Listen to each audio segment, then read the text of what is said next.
Hello అందరికీ. పచ్చి కొబ్బరితో చాలామంది చట్నీసే చేసుకుంటారు, కానీ కారం అంటే పచ్చి కొబ్బరి కదా ముద్ద ముద్దగా ఉంటుందేమోనని చెప్పి అస్సలు చేసుకోరు.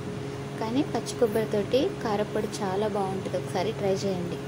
పచ్చి కొబ్బరిని ఇలా ముక్కలుగా కట్ చేసుకొని కొంచెం బాండీలో వేసి కొంచెం లైట్గా వేడి చేయాలి. అంటే దాంట్లో ఏమన్నా వాటర్ సెక్షన్ ఉంటే మొత్తం పోతుంది. వేడి చేసిన తర్వాత పచ్చి ఎండుమిరపకాయలు ఉంటాయి కదా, వేయించకుండా అలా అని తీసుకొని మిక్సీ పట్టేసి కొబ్బరి ఎండుమిర్చి మెత్తగా పట్టేసుకోవాలి. తర్వాత వెల్లుల్లిపాయ కూడా వేసి పట్టుకొని ఏం లేదు కొంచెం ఆయిల్ వేసుకొని వెల్లుల్లిపాయ కూడా కచ్చపచ్చగా దంచుకొని కొంచెం పోపు దినుసులు ఎండుమిరపకాయలు వేసుకొని కరివేపాకు ఉంటే కరివేపాకు ఎక్కువగా వేసుకుంటే చాలా బాగుంటుంది. కానీ నా దగ్గర కరివేపాకు లేదు. లైట్గా వేసుకునే వాళ్ళు పసుపు వేసుకోవచ్చు. ఇలా కొంచెం ఫ్రై చేసుకొని ఈ కారం వేస్తే ఒక్క 10 నిమిషాలు సిమ్లో పెట్టి వేయించుకుంటే పొడి పొడిగా అవుతుంది.